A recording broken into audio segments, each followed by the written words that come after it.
एक छोटे से गांव में राधा नाम की एक लड़की रहती थी। उसकी उम्र महज 10 साल थी और वह खिलौनों से खेलना बहुत पसंद करती थी।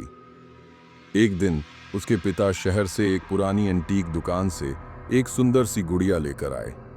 गुड़िया की आंखें नीले रंग की थीं और उसके लंबे काले बाल थे। उसका चेहरा इतना सुंदर था कि राधा उसे देखते ही उससे प्यार कर बैठी। लेकिन जैसे ही राधा ने गुड़िया को छुआ, उसे एक ठंडी हवा का झोंका महसूस हुआ। दुकानदार ने उसके पिता को चेतावनी दी थी, ये गुड़िया शापित है, इसे कभी किसी बच्चे को मत देना। लेकिन राधा के पिता ने उसकी बात को नजरअंदाज कर दिया। रात को जब सब सो गए, राधा ने देखा कि गुड़िया की आंखें चमक रही थीं। वह डर गई, लेकिन उसने सोचा कि शायद उसकी नजरों का भ्रम है। अगले दिन राधा ने देखा कि गुड़िया उसके बिस्तर पर नहीं थी। वह घबरा गई और उसे ढूंढने लगी। तभी उसने रसोई से आवाज सुनी। वहां जाकर देखा तो गुड़िया चाकू पकड़े खड़ी थी और उसके चेहरे पर एक डरावनी मुस्कान थी। राधा चिल्लाई, मम्मी, पापा, लेकिन कोई जवाब नहीं आया। गुड़िया धीरे धीरे उसकी तरफ बढ़ने लगी। राधा भागकर अपने कमरे में गई और दरवाजा बंद कर लिया।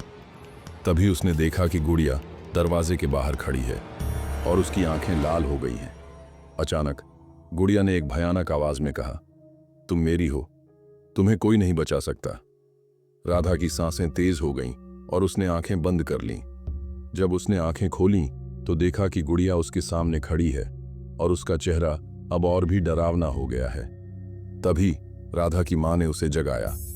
वह सपना देख रही थी, लेकिन जब उसने गुड़िया की तरफ देखा तो वह अभी भी उसके बिस्तर पर बैठी थी और उसकी आंखें अब भी लाल थीं। राधा ने गुड़िया को फेंक दिया और उसके पिता से कहा कि वह उसे वापस दुकान पर ले जाए।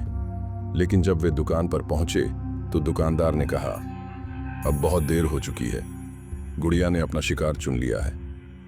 उस रात राधा ने फिर वही डरावना सपना देखा, लेकिन इस बार जब उसने आंखें खोलीं तो गुड़िया उसके सिरहाने खड़ी थी और उसके हाथ में एक चाकू था।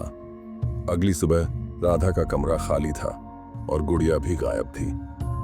कहते हैं कि आज भी उस गांव में रात के समय एक लड़की की चीखें सुनाई देती हैं और एक गुड़िया की डरावनी हंसी गूंजती है।